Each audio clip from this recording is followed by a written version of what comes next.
calendario vacunal infantil. Por eso está marcado en la presentación ahora mismo en verde. Vale. Dentro de la cartilla de salud infantil tenemos parte de las recomendaciones que tenemos que tener claras y tener en cuenta. Es verdad que esta parte del contenido es muy fácil porque con una lectura comprensiva nos quedamos con la mayoría de datos que son más interesantes o que podemos fijar los conceptos en base a las preguntas OPE que tenemos. Por tanto, algunos de los elementos de los programas que tenemos convocados no vamos a parar en ellos a comentar detalles o aspectos porque son bastante sencillos. Si bien es cierto que nos vamos a parar sobre los más relevantes. Antes de ahondar en ellos, cabe señalar que el programa de Comunidad Valenciana, como estamos viendo, es de 1999. Sí que es verdad que el programa se va actualizando de forma periódica y cada uno de los subprogramas que tiene dentro sufre desarrollos y actualizaciones. Vamos a ir viendo los más relevantes. Antes de profundizar más, recordamos una cosa. Tanto la Asociación Española de Pediatría como el Ministerio de Sanidad hace recomendaciones y hace propuestas de actualización de los contenidos que puede ser interesante. Tanto es así que algunos de los contenidos que tenemos en nuestro cuaderno de trabajo ya vienen recogidos con las actualizaciones que ha propuesto o bien la Asociación Española de Pediatría o bien el Ministerio a través de este documento que tenemos ahora mismo en la presentación, que es Cuidados desde el nacimiento. Es un documento que si tenemos 5 minutos podemos pinchar un momentito en internet y buscar el anexo que tiene, porque es una lectura muy sencilla, pero que nos da un caché diferencial para ver el aspecto de cuidado dirigido en los primeros momentos de vida en el recién nacido. Y la verdad que está bastante bien porque está escrito con un lenguaje muy directo, conciso y claro, y bueno, nos puede dar un poquito más de perspectiva y no solo ir concretamente a los programas que nos han convocado. Bueno, vamos a empezar a abordar cada uno de ellos. Dentro del programa de Niño Sano tenemos que este programa de supervisión de la salud, como vemos y acabamos de señalar, es de 1999 y entre ellos tiene una serie de características. No creo que nos haga una pregunta al respecto, pero bueno, sí que esta diapositiva hemos recogido los datos básicos que tenemos que quedarnos. ¿Cuáles son? Primero, que aborda la salud del niño hasta los 14 años, por tanto, población diana de 0 a 14 años. Más cosas que dentro de los profesionales que abordan, que están dentro del programa, vemos que están pues tanto los pediatras como enfermería, como también trabajador social. Son los 3 perfiles de profesionales que aborda directamente el programa, que tienen roles de coordinación dentro de este programa de atención al niño sano. Además de esto, vemos que en la documentación se cogen distintos tipos de documentos y entre los que destaca este programa está la historia clínica, está la cartilla de salud infantil y las fichas de vacunación infantil. Bueno, no tiene más, es una estructura bastante sencilla, es muy similar a la que ofrece la mayoría de comunidades autónomas y este es el programa y la estructuración que tiene el programa de atención al niño sano. Dentro de este programa vamos a analizar algunos de los subprogramas. Entre ellos, uno de los más interesantes, que suele ser objeto de preguntas OPE, es el programa de metabolopatías. Como estábamos señalando anteriormente, observamos que este programa ha tenido una actualización en el año 2015. ¿Por qué la Comunidad Valenciana lo ha actualizado en 2015? Porque ha sido el Ministerio de Sanidad a nivel nacional, dentro de la cartera de servicios, el que ha instado a que en el nacimiento se haga a todos los recién nacidos como mínimo la detección de 7 pruebas de enfermedades metabólicas, de desarrollo metabólico o patologías metabólicas. Entre ellas vamos a ver que las 7 son muy fáciles de aprender. Nosotros hacemos la mnemotecnia, como podéis observar en la diapositiva, de fácil, fácil, ajá. Fácil, fácil, ajá, sirve para recordar que son 7, donde ves que hay una F y una F marcada.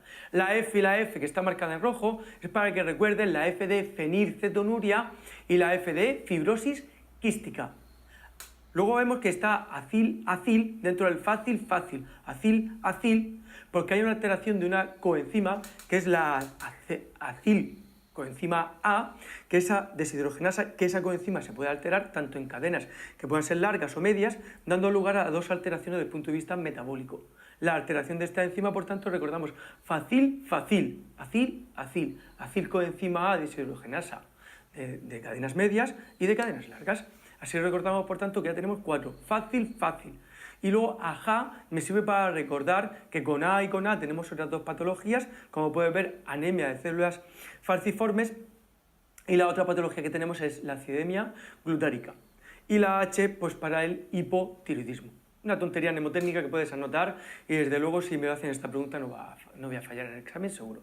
Fácil, fácil, ajá. Una vez que tengo esto claro, que son 7 las pruebas metabólicas que hacemos en el recién nacido en la detención inicial, los primeros momentos de vida, ¿cuándo es el momento concreto en el que hacemos una detección de metabolopatía? A lo largo de los años ha cambiado el momento ideal en el que hago una detección de muestra de sangre o prueba del talón para hacer la determinación. Anteriormente, aparte de coger muestra de sangre del talón, se cogía también prueba de orina. Según la comunidad autónoma a la que nos presentemos, pues a la hora de coger la muestra cogen tanto sangre del talón del neonato como muestra de orina. En Comunidad Valenciana solo cogemos muestra de sangre del talón. La prueba para coger la sangre, lo tenemos en nuestro texto, se llama prueba de Blumenfeld, que es exactamente el punto donde voy a elegir la punción para evitar la arteria media y por tanto hacer una lesión vascular. ¿Qué tenemos que saber de cuándo es la detención ideal? Vamos a ver que normalmente la mayoría de recomendaciones que vemos y el Ministerio insta a que se coja la prueba entre el tercer y el quinto día de vida. Pero como podemos observar, la Comunidad Valenciana propone que esta colecta de muestras se haga entre las 24 y 72 horas de vida. ¿Por qué? Vamos a ver que normalmente la mayoría de comunidades autónomas están anticipando la recogida de la muestra a este momento de 24 o 72 horas, normalmente 48 horas de vida, porque es el momento en el que el niño suele dar el alta. A las 48 horas de vida, normalmente a los 2 días, se suele proceder al alta si el niño no tiene ninguna complicación. Y lo que se está intentando es minorar la pérdida de recién nacidos a que no se le va a hacer la prueba metabólica, porque luego el padre no lo trae, porque se ha cambiado de comunidad autónoma, porque hay falta de cobertura del programa y por tanto lo que se está instando es a anticipar la colecta de la muestra. El problema que tiene coger la muestra muy pronto es que si el niño no ha llegado a metabolizar nada, cuando solo cogemos la muestra de sangre, no hay exceso de metabolito de aquello que no se ha metabolizado. Y si un niño en las primeras 24 horas de vida, 48 primeras horas de vida, está tomando el calostro, en el caso de la lactancia natural, pues tenemos clarísimamente definido el problema que tenemos a la hora de falsos negativos. Bueno, este es los datos básicos que tenemos que conocer del programa de metabolopatías y las cualidades que tenemos que manejar. La mayoría de preguntas van a cuáles son las pruebas metabólicas y en qué momento se hace la colecta de la muestra. Como vemos, muy sencillo. Vamos a ver otro programa que tenemos en Comunidad Valenciana, que es el programa de salud bucodental. Como vemos, este programa se recoge a lo largo de los primeros 14 años de vida, al igual que todo el programa de atención al niño sano. Y como veis, la Comunidad Valenciana ha dividido este programa en 3 tipos de actividades. El que se hace en los centros escolares, lo que se hace en la consulta de pediatría y en la consulta de odontología. Como vemos, en las 3 las actividades solo tenemos que hacer una lectura comprensiva, porque básicamente vemos que sobre todo en los centros escolares, como no puede ser de otra manera, nos centramos en educación para la salud, pero también se hace la educación para la salud en la consulta pediátrica. Y básicamente la consulta odontológica pues se queda para tratamientos como puede ser endodoncias o tratamientos incisivos o de caninos permanentes. Como vemos aquí, pues recoge la intervención exacta que se hace en el abordaje de la salud bucodental en los primeros 14 años de vida. No tiene más, es verdad que dentro de todo lo que tenemos aquí, tenemos los enjuagues con flúor, dentro de las recomendaciones escolares, tenemos también el examen oral a niños y vemos que se hace en momentos muy concretos dentro de los centros escolares.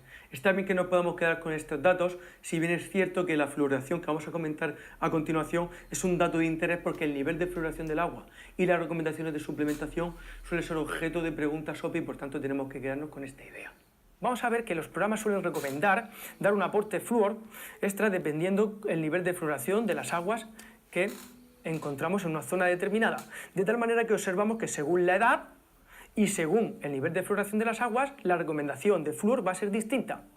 ¿Por qué es interesante tenerlo en cuenta? Pues vemos en Galicia, por ejemplo, en 2006, una pregunta directamente que nos dicen qué dosis de flúor se recomienda a un niño mayor de 6 años si el agua contiene un contenido de flúor menor de 0,3 miligramos litro.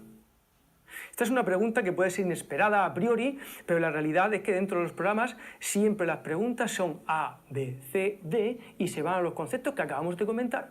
Por tanto, si ya hemos visto que tenemos perfil de preguntas de estas características, vamos a intentar cerrar este concepto. En este caso, si volvemos un momentito a la tabla, vemos que un niño mayor de 6 años y con una concentración de flúor 0,3 le corresponde, como dice la acción de respuesta, 1 miligramo al día. Muy bien, pues una vez vistos estos subprogramas que tenemos dentro del programa de atención al niño de Comunidad Valenciana, vamos a dar un pasito más. Vamos ahora con la alimentación infantil. El problema que tenemos con la alimentación infantil es que no todas las comunidades autónomas exactamente dan las mismas recomendaciones de introducción durante el primer año de vida. En definitiva, lo que tenemos que ahondar son las cuestiones que están más actualizadas, que son las que nos propone la Asociación Española de Pediatría. A día de hoy vemos que estas tablas que estamos observando aquí son las actualizaciones a fecha de 2018. Por tanto, os recomiendo que a la hora de abordar estos contenidos, si nos hiciese una pregunta tipo sobre alimentación infantil, lo más normal es que hemos recomendaciones de estas características. Son sutiles los cambios que vemos entre una comunidad autónoma o cuando se hay ajustes cuando van pasando los años en este tipo de programa como este de recomendación de alimentación infantil. Pero nos tenemos que quedar con ellos. Por ejemplo, vemos que cuando hablamos de cereales sin gluten, pues la Asociación Española de Pediatría deja abierto que se introduzcan a partir de los 5 o 6 meses. Pues hay comunidades autónomas que empiezan su introducción a partir de los 4 meses de vida. No tiene más, 5 o 6 meses cereal sin gluten. Se queda, por tanto, para los 6 meses tanto las frutas, verduras y cereales con gluten. Y pollo, como vemos, aceite de oliva. Como vemos, los 6 meses es el momento clave del desarrollo infantil donde se introducen gran parte de los alimentos o se pueden introducir. Entre las normas de introducción de alimentación infantil siempre se deja entre la introducción de un alimento y otro alimento, se deja pasar un mínimo de 2 semanas para verificar que el niño tiene una buena tolerancia de ese alimento nuevo en la dieta del infante. No tiene más, de las tablas que tenemos aquí nos quedamos con ideas como que a los 7 meses se nos va pues carne, que ya no es carne un poquito que pueda ser de una mayor intensidad desde el punto de vista nutricional, como es el cordero o la ternera, que se va a los 7 meses. Se queda la pasta para los 8 meses, a los 9 meses entra el pescado blanco. Esto sí que suele ser homogéneo en el resto de comunidades autónomas y las preguntas que solemos tener de este contenido son clarísimas, que son a los 9 meses que se le introduce al infante. Y está claro que a los 9 meses introducimos pescado blanco, como acabamos de señalar. Aquí no hay tutía, las preguntas son claras y son definidas. Si bien es cierto que Comunidad Valenciana no tiene antecedentes de tener preguntas sobre este tipo de contenido, está bien por lo menos que nos quedemos con estas dos ideas. De todo lo que estamos desarrollando del programa, vamos a cerrar con el más importante y, desde luego, si tengo una o dos preguntas de esta información, lo más normal es que se me vaya al programa de vacunación infantil. ¿Qué tenemos que saber del programa de vacunación infantil? Primero, que hay dos tipos de programas cuando hablo de programa de vacunación. El programa acelerado y el programa propiamente de vacunación infantil. ¿Qué diferencia hay entre un acelerado y el de vacunación infantil? La diferencia es que uno es programado y el acelerado suele ser urgente. Se suele proporcionar a aquellos niños que no han tenido una buena cobertura del programa de vacunación infantil dentro del programa estructurado. Imagínate un niño que viene, un inmigrante o un niño que por cualquier motivo no ha sido correctamente vacunado y te llega con 2 o 3 años de vida y tenemos que hacer una propuesta de vacunación.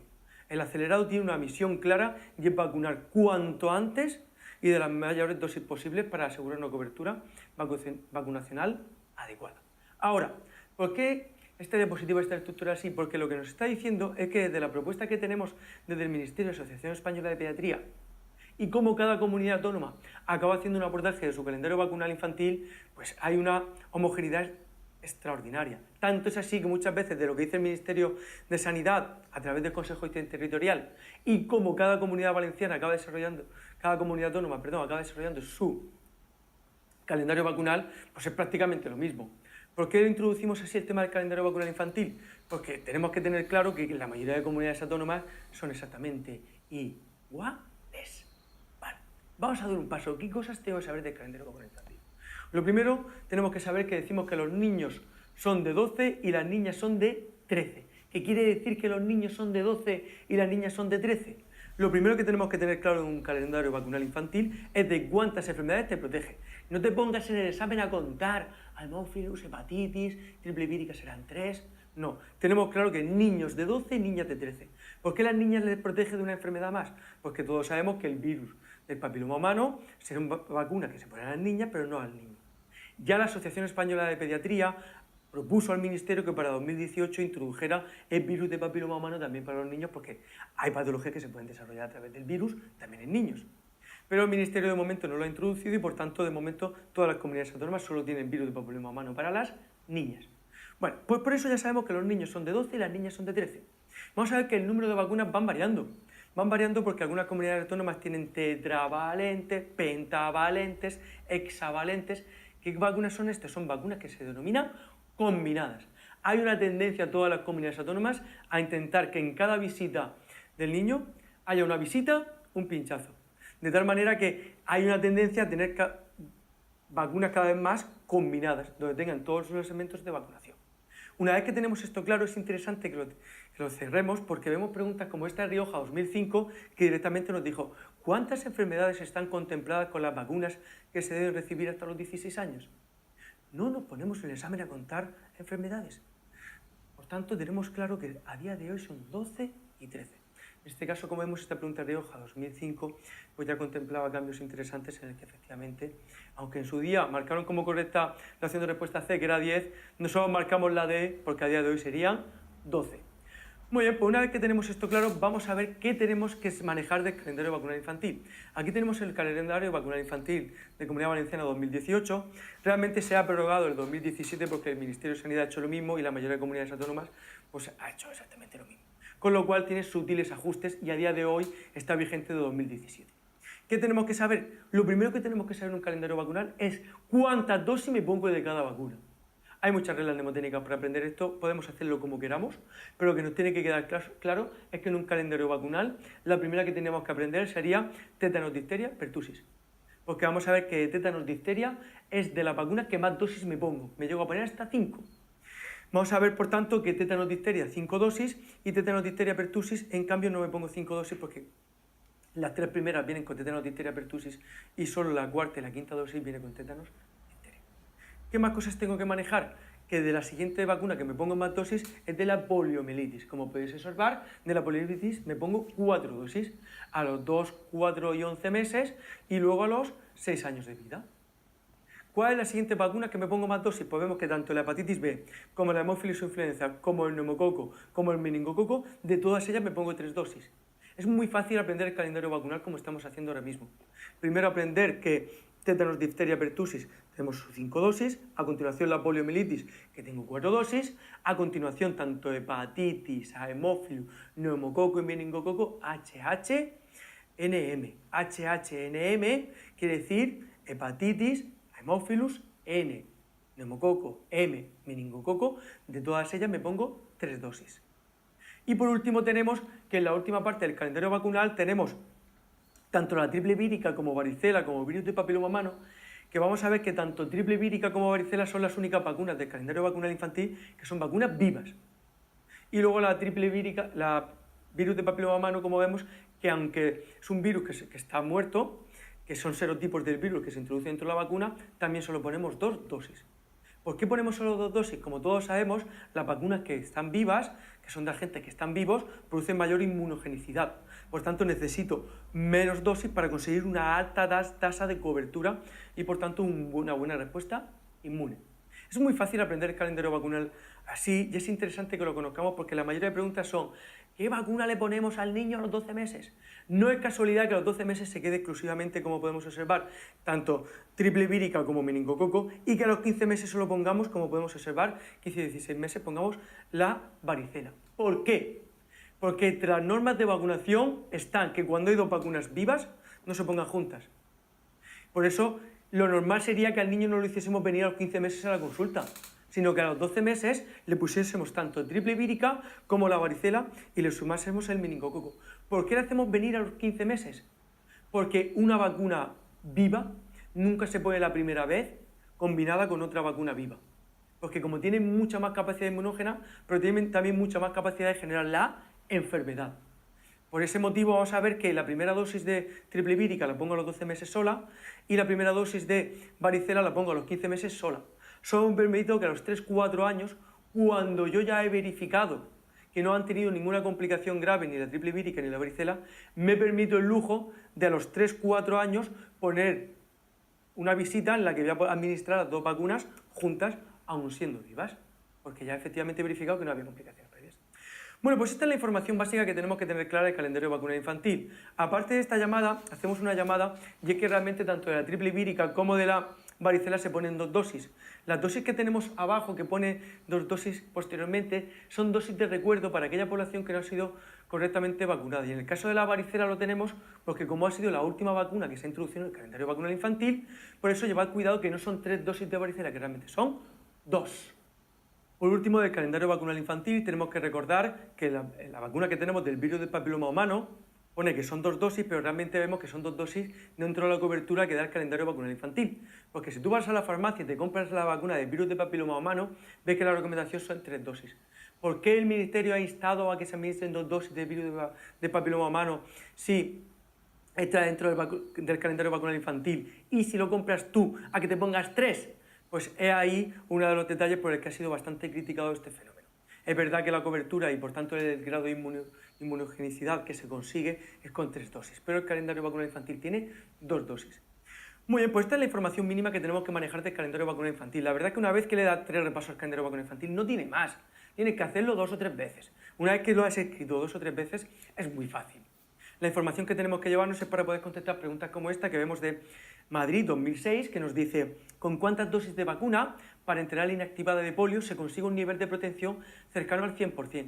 Recordar que siempre que tengo dosis de vacunas, el calendario de vacunas propone tantas dosis como aquellas que te acerquen a una cobertura cercana de protección al 100%. Con lo cual, sea por la polio, sea por el tétanos difteria, me pregunten por el meningococo, me pregunten por la triple vírica, es cuántas dosis te tienes que poner en el calendario vacunal. En el caso de la polio vemos que la Comunidad Valenciana sigue recomendando 4 dosis de polio. Algunas comunidades ya recomiendan 3. Muy bien, en Aragón 2009 vemos otra pregunta que me dice: la vacuna del virus del papiloma humano ha entrado en el calendario de vacunaciones en Aragón a la edad de... Esta pregunta es interesante porque esta pregunta del año 2009 acaba de entrar la vacuna del virus del papiloma humano. Con lo cual vemos que esto se llama hilar fino porque al fin y al cabo cuando entró al principio a los 14 años nosotros le hemos modificado la opción de respuesta correcta porque a día de hoy la respuesta correcta es la opción de respuesta C, que es a los 11-12 años. La Asociación Española de Pediatría ha instado al Ministerio a que adelante la edad en la que ponemos la vacuna para que no tengamos un adolescente que ha tenido un contacto sexual precoz y no haya estado protegido adecuadamente por el beneficio que produce la vacuna del virus de papiloma humano. Muy bien, vemos otra pregunta, esta en cambio de Matronas 2018 de Valencia, de cómo le han preguntado el calendario vacunal. Esta pregunta es muy interesante, como vemos, dice que el calendario modificado en 2017, que es el que acabamos de señalar, que sigue vigente, y me está diciendo que cuáles han sido los cambios que ha introducido dicho calendario. La verdad es que es curiosa la pregunta que le han hecho a las compañeras, a las matronas, recientemente en su examen, porque al fin y al cabo los cambios que ha introducido ya son cambios que venían de anteriores, con lo cual ya son cambios que aunque un calendario vacunal vigente, pues ya tiene su tiempo. Vemos que tanto la opción de respuesta 1, 2 y 3 son falsas y la única que es correcta es la opción de respuesta 4, que me dice que la vacuna del neumococo es una vacuna que se administra 3 dosis, como acabamos de señalar, y concretamente te dice el tipo de vacuna, que tiene 13 serotipos. Y te dice que se administra a los 2, 4 y 11 meses, como acabamos de señalar. Al fin y al cabo, si sabemos el calendario vacunal con las indicaciones que acabamos de dar, vemos que la correcta es la 4. La 1 es falsa porque te dice que se retira el nacimiento de la administración de la vacuna de la hepatitis en todos los niños y niñas. Vais a ver que hay una excepción al calendario vacunal infantil y es que se da un acelerado en aquellos niños que nacen de madres que son portadores de la hepatitis B. Con lo cual no a todos los niños se le quita la vacuna del nacimiento. A aquellos que nacen, que son de madres portadoras de hepatitis B, se le pone al nacimiento y tiene un calendario no vacunal infantil, sino un calendario acelerado. Por eso la opción de respuesta 1 es falsa. Muy bien, no tiene más, al fin y al cabo vemos que es una pregunta que nos tranquiliza en el sentido que si tenemos una igual, pues desde luego esta pregunta no se nos va a escapar, seguro. Muy bien, pues vamos a dar un cierre a los programas de infantil hablando de un tema que es bastante curioso que nos hayan convocado dentro del programa de infantil, que son los trastornos de conducta alimentaria. Si bien es cierto que se relaciona los trastornos de conducta alimentaria, sobre todo anorexia y bulimia, con un inicio más o menos precoz en la adolescencia, pero es verdad que estas patologías se suelen ver asociadas a salud mental. En cualquier caso, nos han convocado dentro de este tema, pues vamos a hacer un pequeño recuerdo. Cuando hablamos de trastorno de la conducta alimentaria, es el DSM-5 actualmente, que clasifica qué es una bulimia y qué es una anorexia nerviosa. A día de hoy, aunque nos suena mucho la palabra anorexia nerviosa, tenemos que saber que tiene mayor prevalencia la bulimia. Cuando hablo de bulimia y anorexia, son dos patologías totalmente distintas. La anorexia nerviosa se caracteriza porque hay una alteración de la percepción de la imagen corporal. Con lo cual se caracteriza porque hay una alteración de tu imagen corporal. No tiene nada que ver con la bulimia. En la bulimia se caracteriza porque hay un trastorno del control de impulso, por lo tanto da lugar a patrones de conducta que se caracterizan por atracones, consumo impulsivo, que se suele compensar después con alguna vulga, normalmente con vómitos. Con lo cual, vemos que desde el punto de vista de patología mental son dos patologías que no tienen nada que ver, aunque son trastornos de conducta alimentaria. Insisto, una trastorno de imagen corporal y otra trastorno de control de impulsos que da lugar a atracones y conductas compensatorias. ¿Qué más cosas tengo que saber? Aparte de que una es mucho más prevalente que la otra, que es la bulimia, hay mucha más que anorexia. Otra de las características más importantes es que la anorexia se llama como tal anorexia porque se caracteriza por una disminución importante del peso. Hay una disminución del índice de masa corporal.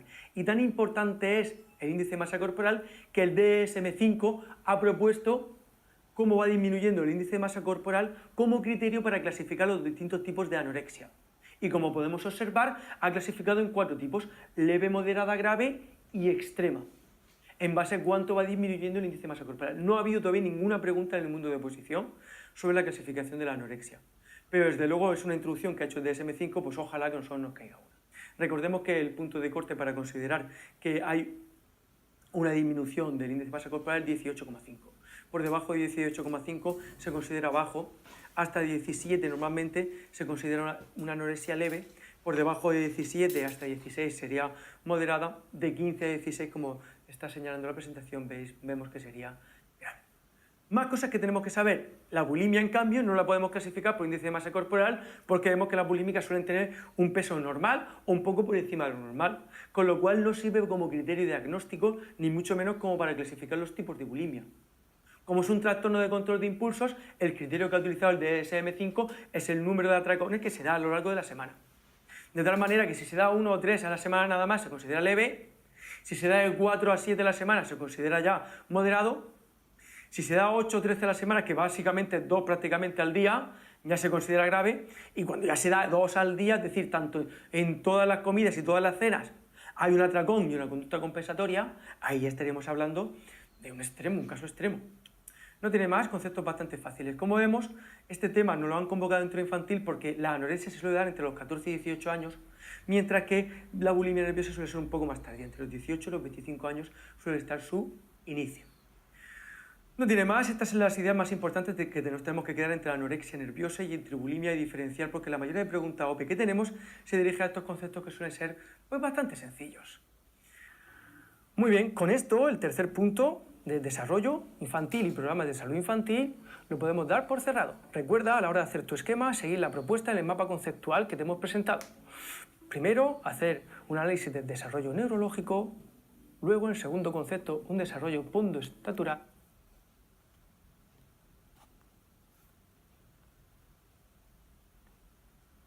Vamos a analizar el último bloque de enfermería infantil, patología en recién nacido y en la infancia. Este es un bloque de contenido que tiene bastante extensión, pero vamos a ver que el perfil de pregunta OPE y el número de preguntas que encontramos tampoco está representativo. Por tanto, tenemos que focalizar el esfuerzo e irnos a las patologías más relevantes.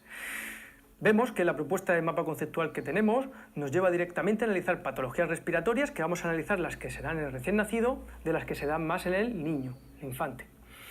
Y por otro lado vamos a distinguir también las patologías cardiológicas y patologías metabólicas. Quizá estas son las más interesantes y por tanto en nuestra propuesta esquematizada tienen que tener mayor representatividad estas patologías.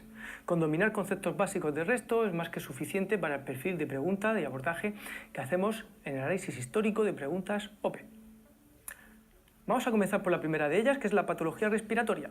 Podemos observar que las patologías respiratorias en el neonato se pueden clasificar en 6 grupos principalmente, y de ellos vamos a ver que los 3 primeros se relacionan con síndromes. Tenemos que tener precaución porque cada uno de los síndromes respiratorios que pasa en un niño vamos a ver que se caracterizan por factores de exposición totalmente distintos. Estas 6 patologías respiratorias que acabamos de ver, las más importantes son el síndrome respiratorio tipo 1, síndrome respiratorio tipo 2 y el síndrome de aspiración meconial. Como podemos observar, el síndrome respiratorio tipo 1 se relaciona más con la prematuridad, aquellos recién nacidos que lo hacían antes de las 37 semanas de edad gestacional. El síndrome respiratorio tipo 2 lo vamos a relacionar con recién nacidos a término. Y por último, el síndrome de aspiración meconial lo vamos a relacionar con recién nacidos post-término, aquellos que nacen 42 semanas en adelante. Síndrome de aspiración meconial, recordamos que al fin y al cabo la expulsión de meconio es el primer contenido gastrointestinal de recién nacido en el vientre materno. La probabilidad que hay que un recién nacido aspire un contenido meconial dentro del vientre materno se relaciona cuanto más tiempo lleva dentro del vientre materno. Por eso se relaciona con la posmadurez. Primera idea básica. La segunda idea básica que nos tiene que quedar claro es que el síndrome respiratorio tipo 1 también se denomina de membranas hialinas y básicamente está relacionado con la ausencia o el déficit de surfactante. No permite el surfactante respiratorio una buena distensión alveolar y por tanto se produce una dificultad respiratoria. Fácil de comprender. En cambio, vamos a ver que el más frecuente de todos es el que se da en los recién nacidos a término, que es el síndrome respiratorio tipo 2. El tipo 2, recordamos que TT, taquipnea transitoria. Palito, palito, tipo 2, TT, taquipnea transitoria. Recordamos que es uno de los, por tanto, de los más frecuentes que nos vamos a encontrar. Estas son las patologías respiratorias del neonato más interesantes que debemos de tener en cuenta. Si damos un paso, vamos a la siguiente diapositiva, observamos que la patología infantil que vamos a analizar son bronquiolitis, asma infantil, fibrosis quística e insuficiencia respiratoria aguda. Dentro de ellas nos vamos a parar las más interesantes, que son la bronquiolitis y la fibrosis quística. La bronquiolitis es una patología que se caracteriza por un estrechamiento de los bronquios, normalmente de origen respiratorio. Por eso la mayoría de veces la pregunta que tenemos se va hacia el origen que genera la bronquiolitis. La bronquiolitis está generada normalmente por patógenos infecciosos y que solemos encontrar, ¿de acuerdo? 3. La primera causa suele ser el virus sincital respiratorio, la segunda el adenovirus y la tercera la gripe. Nosotros la recordamos con la mnemotecnia que tenéis ahora mismo en la diapositiva, BAG. BAG me ayuda a recordar la B, que es la primera de virus sincital respiratorio, la A de adenovirus y la G de gripe. Y sí, B de virus. Al fin y al cabo, mnemotecnia sencillita para intentar recordar conceptos básicos. Vamos y observamos, por ejemplo, preguntas como Aragón en 2014, donde vemos el agente causal más común de la bronquiolitis del lactante es... Todos sabemos, como acabamos de ver y analizar, que el primero es el virus sincitial respiratorio. Segundo, acabamos de ver que es el adenovirus y el tercero acabamos de comentar que es la gripe. Una vez que hemos visto esta patología respiratoria, vamos a ver la segunda más interesante en el niño, que es la fibrosis quística. La fibrosis quística es una patología autosómica recesiva muy extendida en nuestro medio, ¿vale?, producida por una mutación genética. Es una patología que se caracteriza porque se produce una alteración de la conductancia de las membranas celulares que da como resultado un espesamiento de la mayoría de secreciones corporales. A priori es una patología que no debería de tener una morbilidad muy asociada, pero sí la tiene porque el espesamiento de secreciones respiratorias o digestivas va a dar un cuadro clínico muy amplio patológico. La mayoría de pacientes tienen una morbilidad y riesgo asociado obviamente a las complicaciones respiratorias asociadas al mismo. Vamos a ver que para hacer un cribado, un diagnóstico, se va a desarrollar a través del test del sudor, porque esta alteración que se produce de la conductancia va a hacer que se produzca un sudor excesivamente salado. Por eso el test que se hace para detectar la fibrosis quística es el test del sudor. Además, recordamos, que lo hemos visto anteriormente, que dentro de las pruebas de metabolopatías que realizamos, en las pruebas del talón, teníamos la fibrosis quística como una de las que hacíamos un abordaje inicial. No es casualidad, sino porque realmente es una patología que tiene una extensión muy elevada debido a que es una enfermedad autosómica recesiva. Muy bien, con esto hemos hecho un abordaje del primer concepto básico que tenemos que tener claro sobre patologías respiratorias en el recién nacido y en el niño. Vamos a dar un pasito, vamos a la patología cardiocirculatoria. No es muy importante para nosotros, no solemos encontrar demasiadas preguntas, pero sí que en nuestro esquema debe estar representado que las patologías cardiológicas las vamos a dividir en dos grandes grupos, las que son cianosantes y las que son no cianosantes. Obviamente todos deducimos que aquellas patologías que son cianosantes es porque producen alteraciones desde el punto de vista metabólico de oxigenación más grave. Dentro de la patología cianosante nosotros las clasificamos, que son la tetralogía de Fallot y la transposición de grandes vasos. Para recordarlo, T, tetralogía de Fallot, T, transposición de grandes vasos. El otro grupo de patologías cardiológicas, la comunicación interventricular, la comunicación interauricular, la presencia de ductus arteriovenoso y por último la coartación de aorta, son las cuatro patologías que no suelen generar alteraciones cianosantes. Esta es la clasificación que es muy fácil de recordar las que son cianosantes, insisto, por tetralogía de Fallot con T y transposición de grandes vasos con T. Una de las más importantes es la tetralogía de Fallot, que a todos nos suena porque lo relacionamos con algunos síndromes importantes como el síndrome Down. La tetralogía de Fallot se llama así porque se relaciona con 4 alteraciones cardíacas.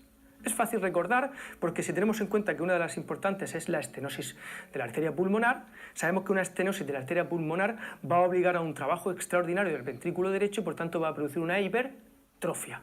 Estas dos alteraciones se unen, que los dos ventrículos están comunicados y esto va a generar que la salida que produce desde el punto de vista de la aorta comunica a los dos ventrículos, de tal manera que estas son las 4 alteraciones que caracterizan a la tetralogía de Fallot.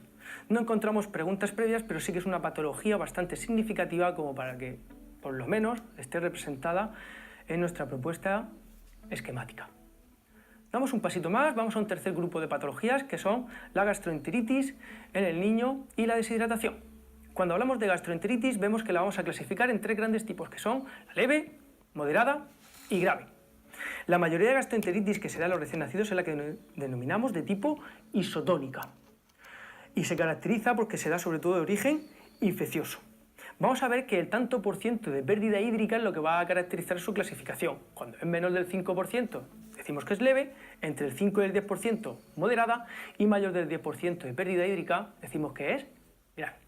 A la hora de valorar la deshidratación en un niño tenemos una serie de parámetros que son obvios y deducibles, como es la valoración del estado de sequedad, el pliegue que se puede producir en la piel, otros parámetros muy obvios como es el hundimiento de las fontanelas en los niños pequeños. Hay una serie de parámetros que la mayoría de los profesionales los deducimos y nos llevan a la impronta de que el niño está deshidratado. Todos estos parámetros se juntan en una escala que se conoce como la escala de Fortin y Parent.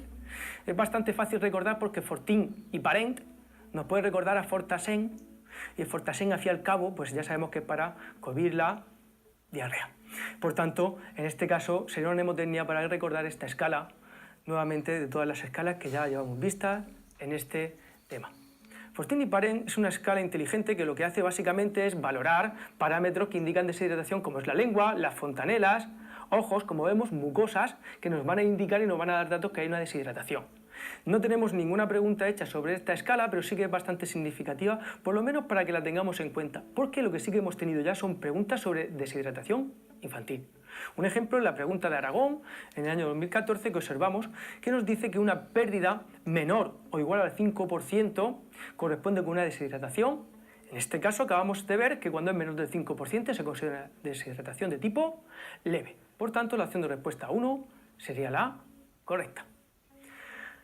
Otra pregunta sencilla que vemos del País Vasco en el año 2002 nos dice que cuando vemos una fontanela que está hundida, ¿qué es probable que podamos deducir de esa valoración? Observamos que la opción de respuesta correcta en este caso va a ser deshidratación. Opción de respuesta 3. Hay varias preguntas sobre deshidratación, como vemos el perfil suele ser amable, pero intentamos quedarnos con esta escala porque es fácil que podamos tener una pregunta sobre la misma. De deshidratación nos tenemos que quedar con una última idea y que hay una escala también, una regla a la hora de hacer una reposición de líquidos en el niño. La regla es muy sencilla, es la regla de Holiday y consiste en pasar un volumen determinado por los kilos de peso del niño. Lo único que tenemos que tener en cuenta es que los 10 primeros kilos de peso del niño se va a administrar 100 mililitros por cada kilo. De los siguientes 10 kilos vamos a administrar solo 50 mililitros por kilo y a partir de los 20 kilos de peso vamos a administrar solo 20 mililitros por kilo. Aquí hemos puesto en esta presentación un ejemplo de un niño que pesa 22 kilos y hay que hacer una reposición de líquidos. Observamos que por los 10 primeros kilos le vamos a pasar 100 mililitros por cada uno, por tanto le vamos a administrar 1 litro. Por los siguientes 10 kilos le vamos a administrar 50 mililitros por cada uno, por tanto medio litro. Y por último, hasta llegar a los 22 kilos nos quedan 2 kilos, ya sabemos que a partir de los 20 por cada kilo le vamos a administrar 20 mililitros. En este caso, 20 por 2, 40, el volumen total que había que administrarle al niño serían 1540 mililitros. Una fórmula de reposición de líquidos sencilla que es la regla de Holiday. Recordamos que los primeros 10 kilos por cada uno de ellos, 100 mililitros de suero. En los siguientes 10 kilos, 50 mililitros de suero por cada kilo. Y por tanto, a partir de los 20 kilos, por cada uno ya tan solo 20 mililitros de suero. Muy bien, vamos finalizando con los conceptos clave de patología en el niño y uno de ellos es la patología metabólica. Es muy curioso cuando hablamos de hipoglucemia ver que los puntos de corte para clasificar una hipoglucemia son distintos según el momento en el que hagamos la valoración. Cuando vemos que la valoración se hace en las primeras 72 horas de vida, el punto de corte para hablar de hipoglucemia son 35 miligramos decilitro. En cambio, si el recién nacido es un pretérmino o de bajo de peso, el punto de corte ya no son 35 miligramos decilitro, sino que son 25. Por tanto, ver que hablar de hipoglucemia es un concepto que puede tener su dificultad y tenemos que prestar atención a estos detalles. Además, cuando pasan las 72 horas de vida, a partir de este momento el punto de corte para hablar de hipoglucemia ya no son ni 25 ni 35 miligramos decilitro, sino que pasa a ser 45 miligramos decilitro. Nos tenemos que quedar con esta idea clave porque es muy fácil poder confundir uno de estos datos. Muy bien, vamos a uno de los últimos elementos que vamos a valorar, que es alteraciones hematológicas, dentro de ellos la hiperbilirubinemia. La hiperbilirubinemia se caracteriza por un exceso de bilirrubina. Observamos en la presentación que hay 3 situaciones que llevan a tener un exceso de bilirrubina.